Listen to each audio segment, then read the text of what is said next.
Hola, bienvenido a una transmisión más de Semilla Compañerismo Cristiano. Estamos seguros de que nuestro recorrido a través del primer libro de los Reyes será de edificación para tu vida. Recuerda que cada lección, más que ser una predicación o una enseñanza, es una guía para tu estudio personal o en grupo. No te pierdas la oportunidad de descubrir por ti mismo las verdades profundas de esta porción de la Escritura. Una vez más, bienvenido.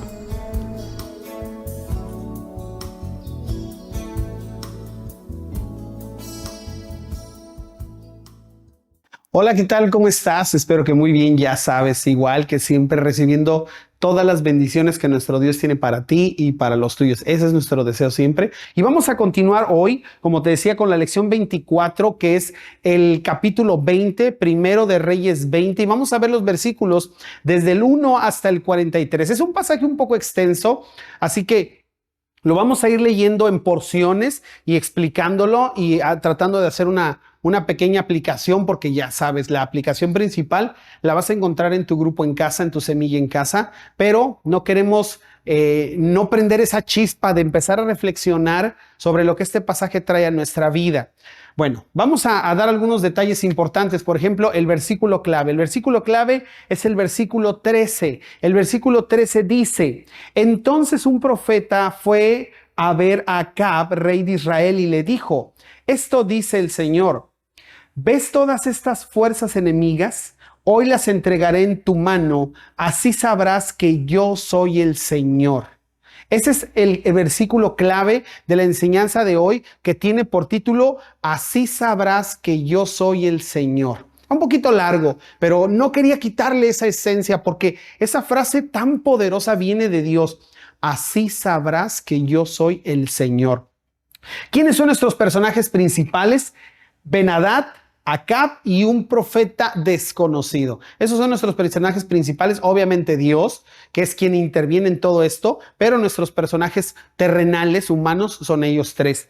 ¿Qué podemos observar? Que todas las obras de Dios tienen la intención de que lo conozcamos. Todas las obras de Dios tienen la intención de que lo conozcamos. ¿Cuál es el objetivo general de esta lección? Entender que el propósito principal de Dios con lo que hace en nuestra vida es que podamos tener una relación con Él. Ese es el objetivo principal de esta lección, que nosotros seamos capaces de entender que el propósito de todo lo que Dios hace es para que tengamos una relación con Él. Y como te digo, los versículos son desde el 1 hasta el 43, es un poco extenso, pero vamos a tratar de irlo leyendo por secciones y después de eso desmenuzándolo. Así que vamos a entrar en materia. Te pido que me acompañes por favor con tu Biblia al primer libro de Reyes, el capítulo 20, y vamos a empezar en el versículo 1 y de ahí partimos hasta el versículo 12, ¿ok? Para que empecemos con la primera parte. Vamos a leerlo. Por ese tiempo, Ben-Hadad, rey de Aram, movilizó a su ejército con el apoyo de 32 reyes aliados, sus carros de guerra y sus caballos. Sitiaron Samaria, la capital de Israel, y lanzaron ataques contra la ciudad. Ben-Hadad envió mensajeros a la ciudad para que transmitieran el siguiente mensaje al rey Acab de Israel. Ben-Hadad dice: tu plata y tu oro son míos, igual que tus esposas y tus mejores hijos. Está bien, mi señor el rey, respondió el rey de Israel, todo lo que tengo es tuyo. Pronto los mensajeros de Ben-Hadad regresaron y dijeron: Ben-Hadad dice: ya te he exigido que me des tu plata, tu oro, tus esposas y tus hijos, pero mañana a esta hora enviaré a mis funcionarios a registrar tu palacio y las casas de tus funcionarios. Se llevarán todo lo que más valoras. Entonces Acab mandó llamar a todos los ancianos del reino y les dijo: miren cómo este hombre está causando problemas. Ya accedí a su exigencia de darle mis esposas, mis hijos, mi plata y mi oro. No cedas ante ninguna otra de sus exigencias, le aconsejaron todos los ancianos y todo el pueblo. Así que Acab dijo a los mensajeros de Ben-Hadad: díganle esto a mi señor el rey. Te daré todo lo que pediste la primera vez, pero no puedo aceptar tu última exigencia. Entonces los mensajeros le llevaron la respuesta a Ben-Hadad. Con eso, Ben-Hadad envió otro mensaje a Acab que decía: que los dioses me hieran e incluso me maten si de Samaria queda polvo suficiente para darle un puñado a cada uno de mis soldados. El rey de Israel le envió esta respuesta: un guerrero que está preparándose con su espada para salir a pelear no debería presumir como un guerrero que ya ganó. Ben-Hadad y los otros reyes recibieron la respuesta de Acab mientras bebían en sus carpas. Prepárense para atacar, ordenó Ben-Hadad a sus oficiales. Entonces se prepararon para atacar la ciudad.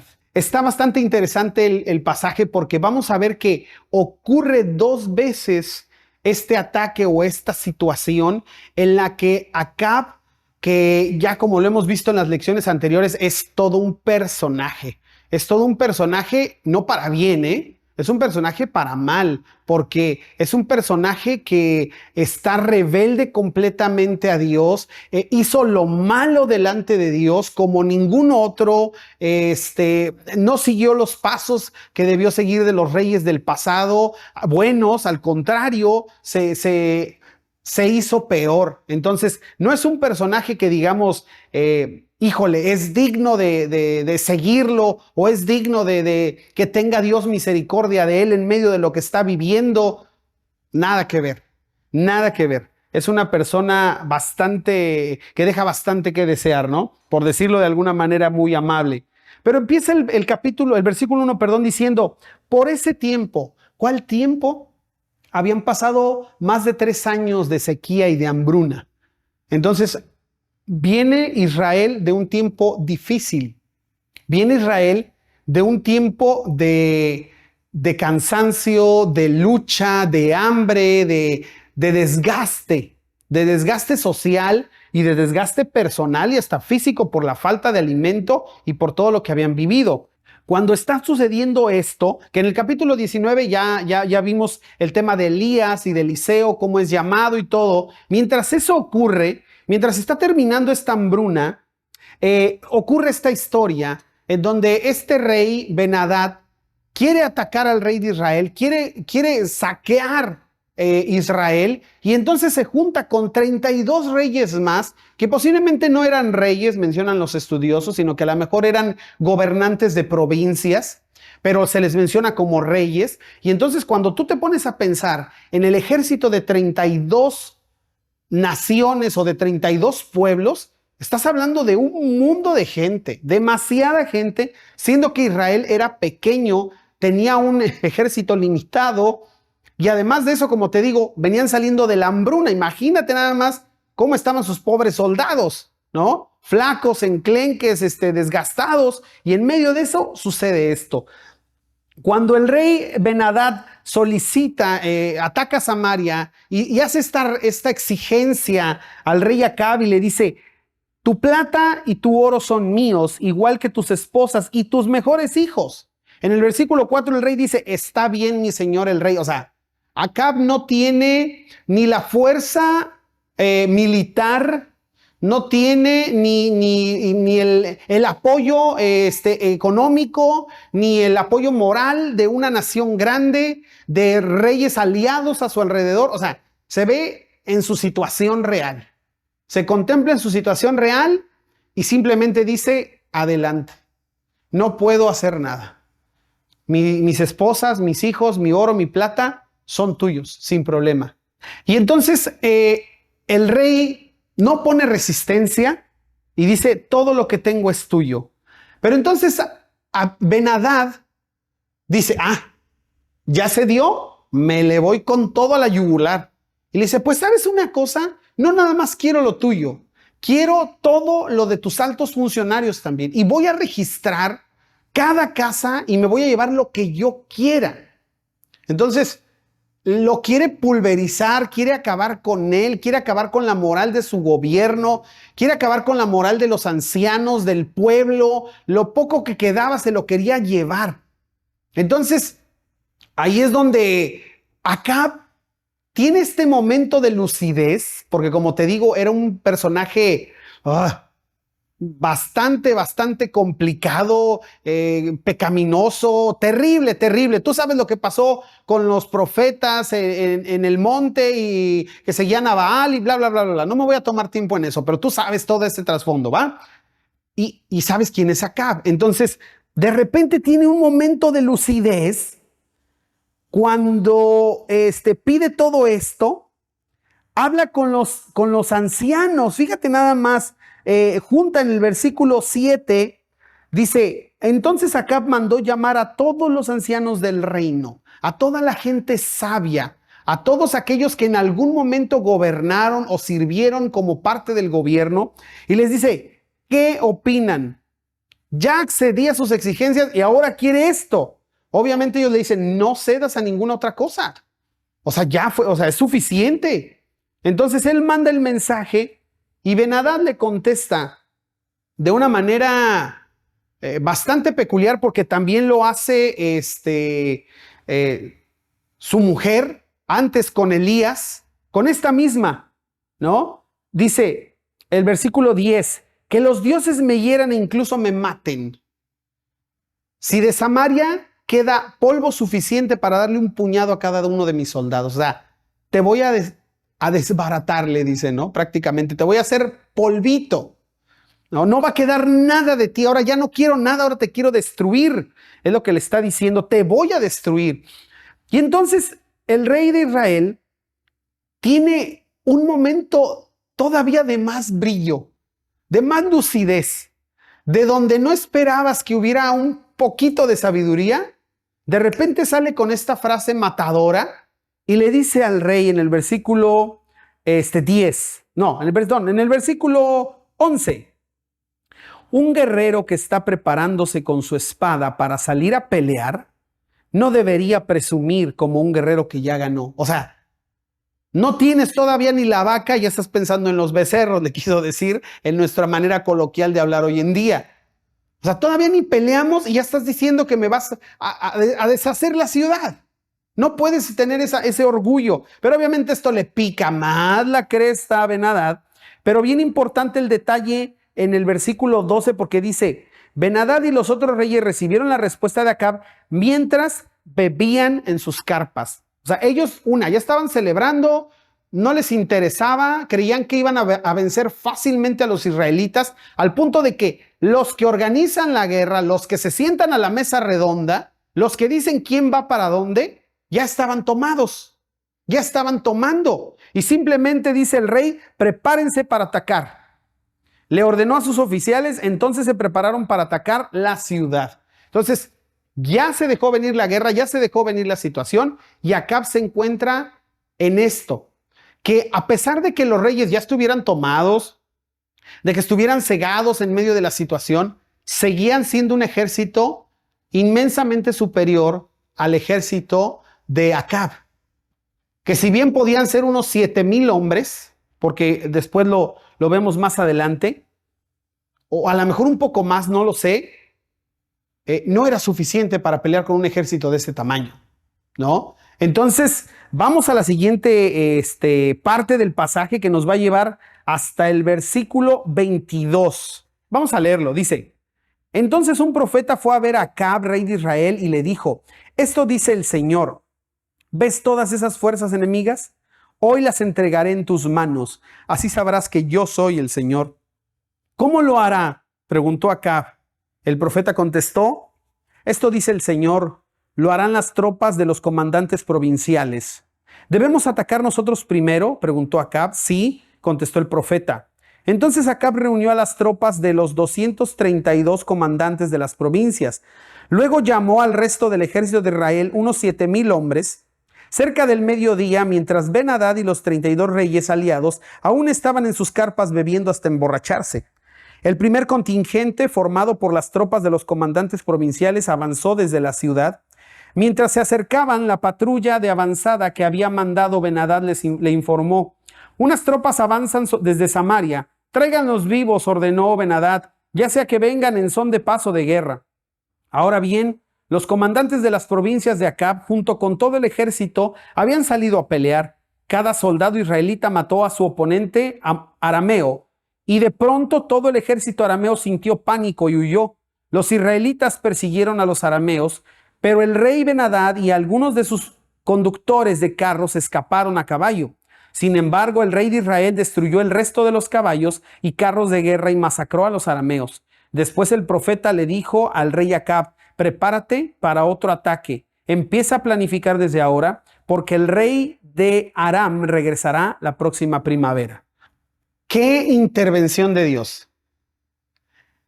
Ya sabes que a mí me gustan mucho las películas, y siempre tengo estas analogías con ellas, pero me suena ese tipo de película donde parece que todo está arruinado y todo está acabado y el malvado va a ganar y ya no hay esperanza para los buenos, y de repente esa luz, ese milagro que dices, no hombre, solamente así pudo ganar. Así. O sea, ya están listos para pelear, ya están bien tomados, como lo vemos en el pasaje, ya están borrachos, pero de todas maneras son un mundo de gente. Y de pronto, en medio de toda la situación, que ya el ejército de Israel se está preparando, viene este profeta sin nombre y le dice, oye, el Señor te dice lo siguiente: esta intervención de Dios, esta aparición de Dios o este acercamiento de Dios a Acab, como te decía hace rato, pareciera que no tiene sentido porque Acab era terrible. Y si nosotros habláramos de justicia, a lo mejor la justicia era que Dios lo dejara morir, que Dios dejara que se perdiera su descendencia y poner un rey nuevo que sí sea conforme al corazón de Dios, ¿no? Eso es lo que nosotros pudiéramos decir, eso es justicia. Pero ¿sabes una cosa? Más allá de la justicia de Dios que es palpable y está ahí, está su corazón de misericordia. Porque Dios tiene ese deseo de acercarse, de buscarnos, aún en nuestra rebeldía, aún como cuando pasó con Adán y le dice, ¿dónde estás, Adán?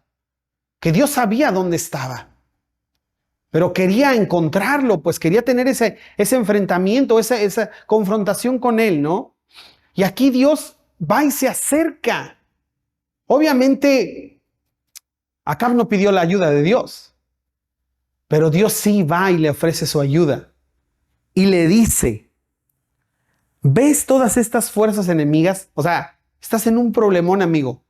¿Te das cuenta de todo lo que se te viene encima? Y esta frase de verdad la he leído obviamente varias ocasiones a lo largo de la palabra de Dios en el Antiguo Testamento, y créeme que ha cambiado mi perspectiva hasta de orar. Porque a veces nosotros en nuestra oración nos ponemos delante de Dios y le decimos, Dios, ayúdame, dame, entrégame, como si Él fuera el que viene detrás de nosotros, ayudándonos, si nosotros fuéramos los buenos, discúlpame el francés, los chilos de la película, ¿no? Como dicen aquí. Y es completamente al revés. Dios dice, no, espérame, yo voy enfrente, yo te entrego, yo te doy. No, tú no me pidas a mí que yo te ayude. Yo no te ayudo, yo te entrego, yo soy el que lo hace. Y aquí dice Dios, hoy las entregaré en tus manos a estas fuerzas enemigas. ¡Qué increíble! Y aquí está el propósito que yo te mencionaba de la lección y el objetivo. Así sabrás que yo soy el Señor. ¿Acab no sabía que él era Dios? Yo creo que sí. Oye, acaban de tener un enfrentamiento con los profetas, ¿te acuerdas? Con esos profetas que danzaron y se sangraron y ni una chispita salió. Y de repente el Señor hace un fogatón gigante así en un segundo. Ya te sabes esa historia. Obviamente, Acab sabía quién era el Señor. Y no solamente por estos hechos, sino en general, en la vida de Israel. De una u otra manera, por más alejados, estaba salpicada de Dios. Estaba salpicada del Señor. Sabía quién era. Pero de oídas. Sabía quién era de historias. Sabía quién era de pláticas de viejos. De lectura a lo mejor. Pero no sabía quién era Dios de experiencia. Y aquí le dice Dios, así sabrás que yo soy el Señor. ¡Wow! Qué frase de Dios, qué frase de Dios. Y que metiéndome tantito en el tema de la reflexión, ¿cuántas veces Dios no nos dice, así sabrás que yo soy el Señor? Cuando estamos en medio de nuestro dolor o de nuestra tristeza, de nuestra rebeldía, de esas situaciones en las que nos hemos metido y que hasta aquí, mira, estamos con el agua al cuello.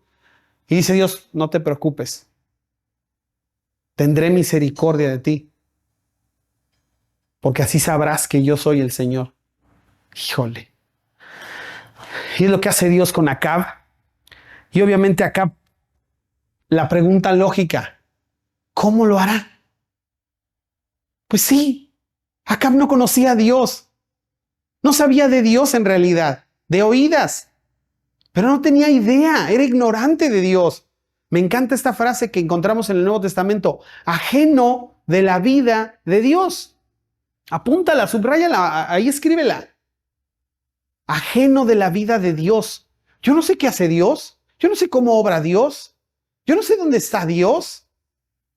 Es lo que está diciendo Acab con esto. ¿Cómo lo va a hacer? Pues claro, porque tú no sabes, no conoces. Y por eso el Señor dice, no te preocupes, con esto sabrás que yo soy.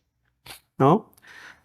Y entonces el profeta le dice, lo harán las tropas de los comandantes provinciales. Dios ya tiene la estrategia planeada. Ni tan siquiera vas a empezar tú. Este grupo de avanzada va a ir y va a abrir la brecha.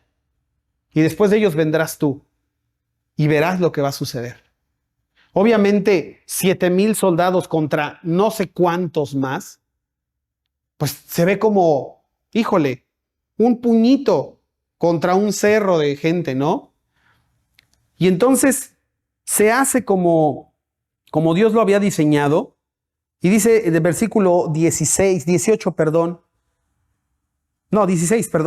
cerca del mediodía, mientras Ben-Hadad y los 32 reyes aliados aún estaban en sus carpas bebiendo hasta embriagarse, el primer contingente formado por las tropas de los comandantes avanzó desde la ciudad.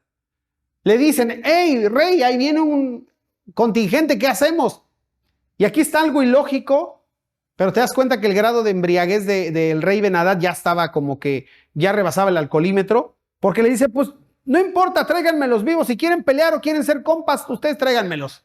Como sea, tráiganlos, pero vivos.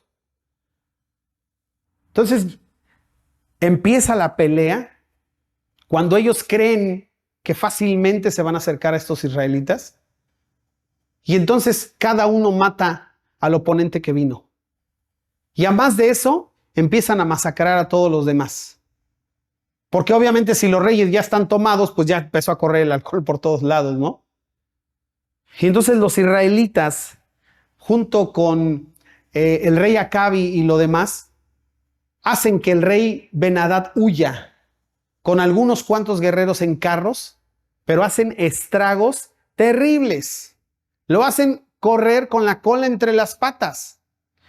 Pero le dice Dios, le deja este mensaje Dios a Acab y le dice, versículo ya 22, prepárate para otro ataque. Empieza a planificar desde ahora porque el rey de Aram regresará la próxima primavera. Híjole, todavía Dios le está dando la visión del futuro. Todavía le está diciendo, esto va a pasar.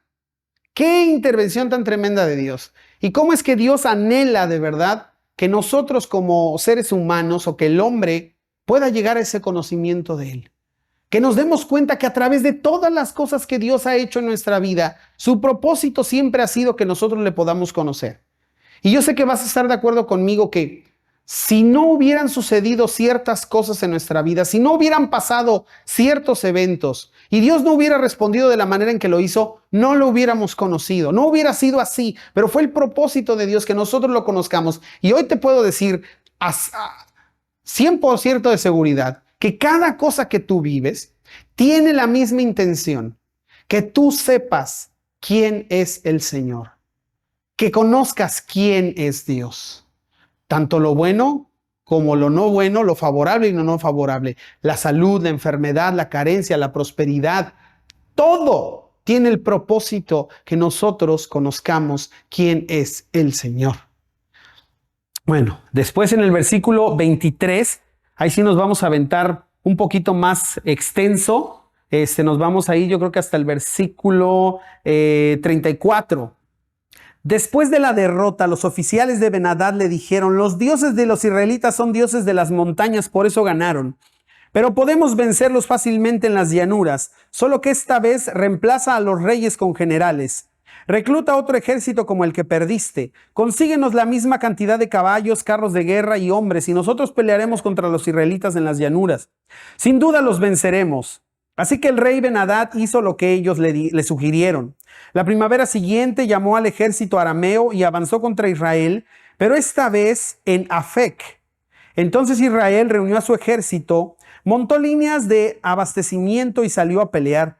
Pero el ejército de Israel parecía 2 pequeños rebaños de cabras en comparación con el inmenso ejército arameo que llenaba la campiña.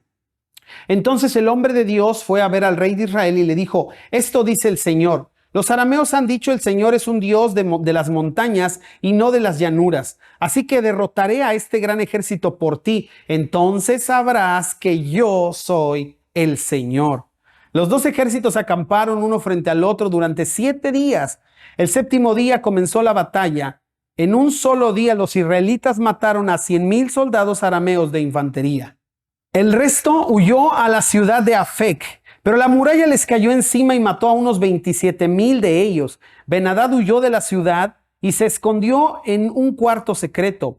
Los oficiales de Ben-Hadad le dijeron: hemos oído, Señor, que los reyes de Israel son compasivos.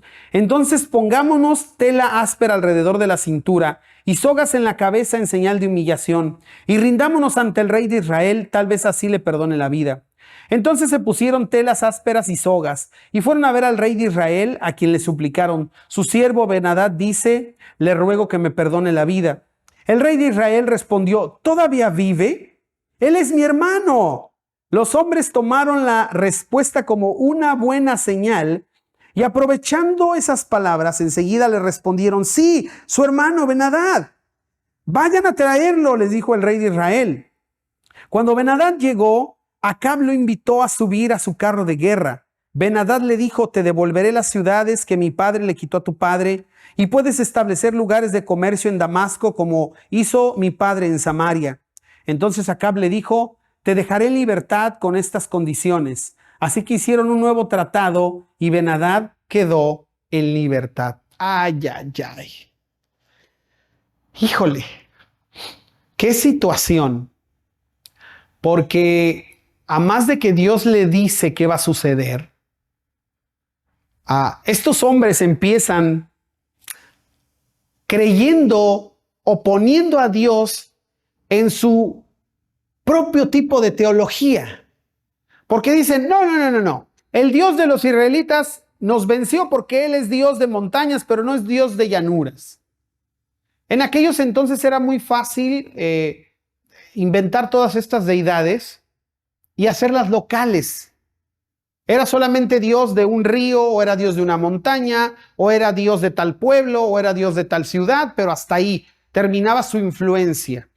Y en su creencia dicen: no, el Dios de los israelitas solamente es rey aquí, acá, Dios aquí, acá no. Obviamente esto Dios lo ve como un insulto personal y se lo toma personal. Y dice: no, a ver. Me encanta el versículo 28. Dice: esto dice el Señor, los arameos han dicho, el Señor es un Dios de las montañas y no de las llanuras. Así que derrotaré a este gran ejército por ti.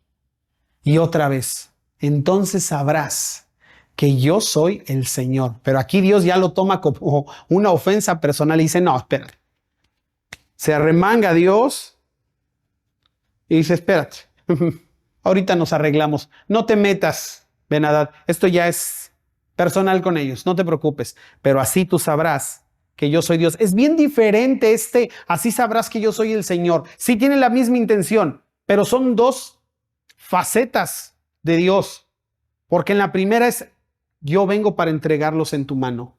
Vengo para rescatarte. Vengo para que veas que te voy a tener misericordia, Acab. Vengo para que sepas que yo soy ese Dios que va a estar contigo, que te va a sacar adelante. Pero aquí aquí se muestra el Dios temible y el Dios que es fuego consumidor. Y le dice, estos me la van a pagar. Y así tú sabrás que yo soy el Señor, que conmigo no se juega. Y es una advertencia, porque obviamente Dios sabe lo que va a pasar. Sabe que Acab va a hacer la tontería que hizo. Y se lo está advirtiendo. Se mostró primero como un Dios misericordioso, pero aquí le está diciendo, tú vas a saber que yo soy Dios, ¿eh? Con esto sabrás que conmigo no se juega, que yo no soy un diosecito, yo soy el Señor. Entonces, no sé cómo lo tomó Acab, porque vuelve a suceder la batalla e Israel vuelve a ganar y quiero considerar que otra vez con estos más o menos 7,000 soldados matan, pero un mundo de gente. Matan a 100,000, déjame ver si me estoy equivocando, nada más por darte los números. Les cayó la muralla a 27,000, o sea, imagínate, pum, sí. En un solo día mataron a 100,000. 7,000 mataron a 100,000 y luego se les cae el muro a 27,000 que venían huyendo y escondiéndose. O sea, en un solo ratito, en un solo día, el Señor mata a más de 100,000 personas en esta batalla, utilizando un puñito que dice, parecían 2 montoncitos de ovejas. Y entonces, el plan B de los oficiales de Ben-Hadad es, hay que rendirnos. Estos son débiles, tienen una debilidad, dicen que pueden ser misericordiosos. Vamos a intentarlo, Señor, ya no tenemos nada que perder. O sea, lo peor es que aquí nos agarren. Y dice que entonces se pusieron estas telas ásperas y pusieron alrededor de sus cuellos estas sogas en señal de estamos muertos, estamos en tus manos, ya nomás jálale a la cuerda, casi, esa es la intención de eso. Pero van ellos primero antes que Ben-Hadad.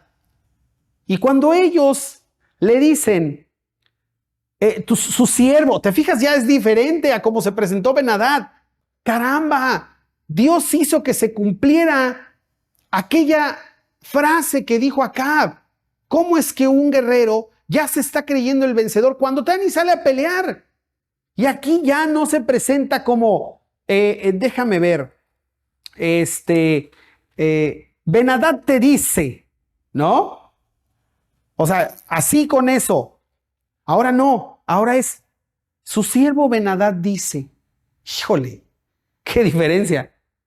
Le ruego que me perdone la vida. Y de verdad, está para no creerse. Porque después de haber visto Acab a este Dios que iba a estar con él, que lo iba a cuidar, que iba a tener misericordia a pesar de toda su rebeldía y su situación tan terrible de vida. Y que además le mostró y le dijo, aguas chiquito, aguas porque yo soy el Señor. A pesar de estas dos, sale con esta tontería Acab, o como dice la abuela, con esta batea de babas. Y dice este hombre, ¿todavía vive? Él es mi hermano. No, hombre, si somos carnales, somos hijos, somos, mira, entrañables, hombre, así nos agarramos, pero así jugamos, así nos llevamos. No, si juntos andábamos haciendo y deshaciendo, no, es mi carnal, casi como dijéramos en México, hombre, si este es mi carnal, ¿cómo? No, tráiganmelo. Te voy a decir una cosa, yo iba leyendo el pasaje y por un momento dije, Acab agarró la onda y ahorita está haciendo estrategia, le va a hacer creer que es su amigo y cuando llegue, zorrájale sin cabeza. Dije, me va a sorprender de verdad. Y yo seguía avanzando, no, él es mi hermano. Entonces los otros tomaron una respuesta como buena. Sí, claro, su carnal es su hermano, su vecino, su compa, ¿no? Vayan a traerlo. Yo dije, no, hombre, ya cayó, ya Ben-Hadad ya cayó. Y después, en el versículo 33 al final dice, cuando Ben-Hadad llegó, yo esperaba leer, Acab le cortó la cabeza. Dice, Acab lo invitó a subir a su carro de guerra. ¿Dónde quedó Dios? ¿Dónde quedó el Señor? Él fue el que le dio la victoria. Él fue el que los entregó en su mano. Él fue el que le salvó el pellejo para que lo conociera. Y le paga de esta manera. Ni tan siquiera lo mencionan, nada. Ni un sacrificio, ni un Señor, ni un nada, ni un amén, tan siquiera pues. Ni un aleluya. Lo invita a subir. Y cuando ya está ahí, le dice Ben-Hadad, te voy a devolver todo lo que mi padre les ha quitado y vamos a ser comerciantes, vamos a ser compas otra vez. Y el otro se queda feliz. Le dice, te voy a liberar con esto que acabamos de hacer. Vamos a hacer otra vez otro pacto. Somos compas, somos amigos. Somos diplomáticos los dos. Y lo deja ir. No puede ser. Después vamos a leer ya desde el versículo 35 hasta el 43, porque ya se puso interesante la historia, ¿no? Mientras tanto, el Señor le ordenó a un miembro del grupo de profetas que le dijera a otro, golpéame. Pero el hombre se negó a golpearlo. Entonces el profeta le dijo, como no obedeciste la voz del Señor, un león te matará apenas te separes de mí. Cuando el hombre se fue, sucedió que un león lo atacó y lo mató. Luego el profeta se dirigió a otro hombre y le dijo, golpéame. No, pues este sí obviamente le iba a pegar, ni modo que no, si no lo mata otro león. Así que el hombre lo golpeó y lo hirió. El profeta se puso una venda en los ojos para que no lo reconocieran y se quedó junto al camino, esperando al rey. Cuando el rey pasó, el profeta lo llamó, Señor, yo estaba en lo más reñido de la batalla cuando de pronto un hombre me trajo un prisionero y me dijo, vigila a este hombre, si por alguna razón se te escapa, pagarás con tu vida o con una multa de 34 kilos de plata. Pero mientras yo estaba ocupado en otras cosas, el prisionero desapareció. Bueno, fue tu culpa, respondió el rey. Tú mismo has firmado tu propia sentencia. Enseguida el profeta se quitó la venda de los ojos y el rey lo reconoció como uno de los profetas.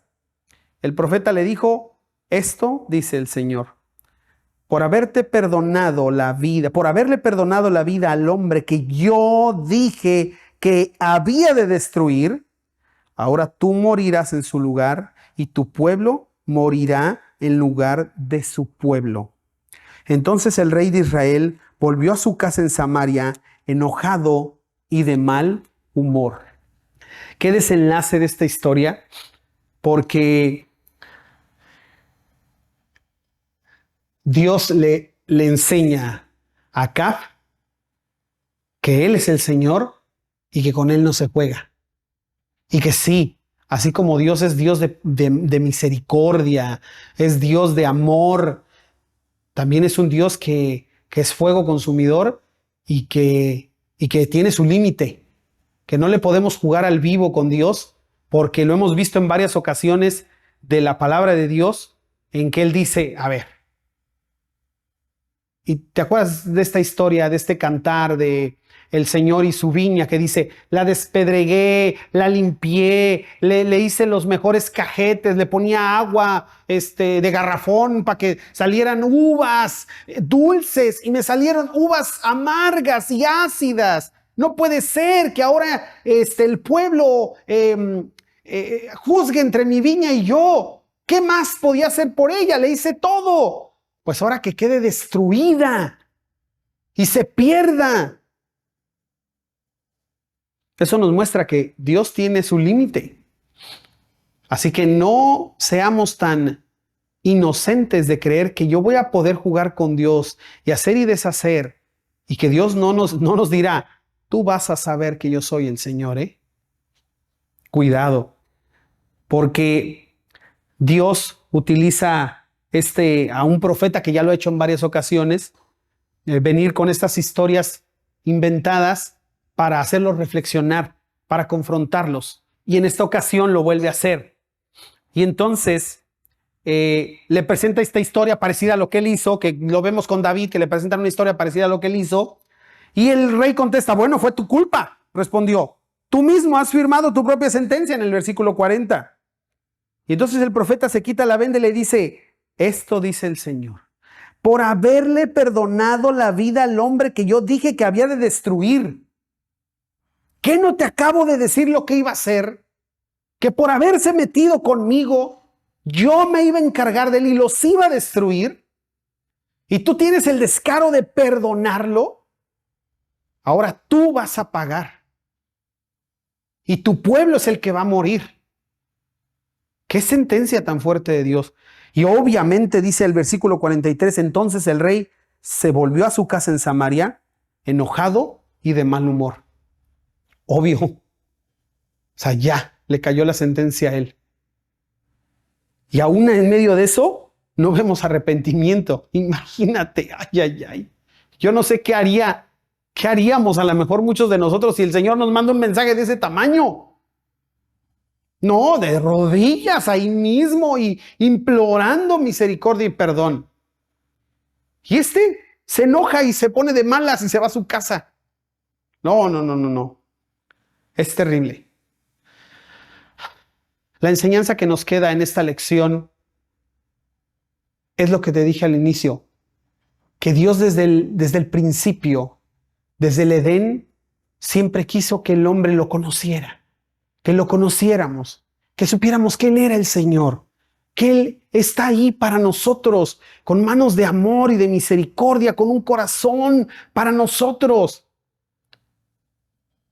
Y el hombre tristemente nos hemos empeñado en alejarnos de Dios, en responderle como lo hizo Acab, en pagarle como le hizo Acab. Y lo que ahora nosotros como creyentes podemos ver con ojos espirituales es que cada cosa que pasa en nuestra vida, que a los que aman a Dios, todas las cosas no solo nos ayudan al bien, al propósito mayor de Dios, o al bien, sino a que nosotros lo podamos conocer personal e íntimamente.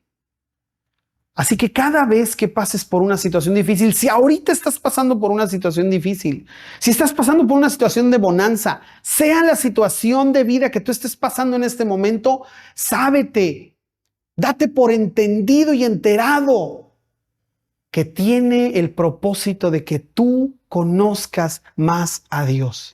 De que tú sepas quién es el Señor, que Él va a poder con tus luchas, con tus pruebas, con tus tristezas, con tus dolores, con tus necesidades. Pero también cuando no hacemos las cosas bien, aguas, porque también sabremos que Él es el Señor y que con Él no podemos jugar. Es una lección maravillosa la de hoy, preciosa la lección de hoy. Y créeme, vas a disfrutar el tiempo de las semillas en casa, porque ahora reflexionaremos sobre esta frase, sobre esta manifestación de Dios y cómo en nuestra vida se ha dejado ver desde antes de ser creyentes y ahora que somos creyentes, que Dios ha buscado siempre eso y que sigue buscándolo. Y si tú, amigo que nos estás viendo, nunca has entregado tu vida a Dios, sábete que aún este mensaje que estés viendo tiene el propósito de que tú sepas quién es el Señor. Cuídense mucho, que Dios les bendiga, les mando un abrazo gigantesco y nos vemos pronto en la siguiente lección. Bendiciones. Esperamos que lo que hemos considerado el día de hoy te anime, principalmente a profundizar más en el texto bíblico, pero que de igual manera te guíe a hacer las aplicaciones prácticas que necesitas para crecer y madurar en el Señor. Ya sea que estés participando en una semilla en casa local o nos sigas desde cualquier otro lugar, gracias por acompañarnos. Nos vemos en nuestra próxima transmisión. Hasta pronto.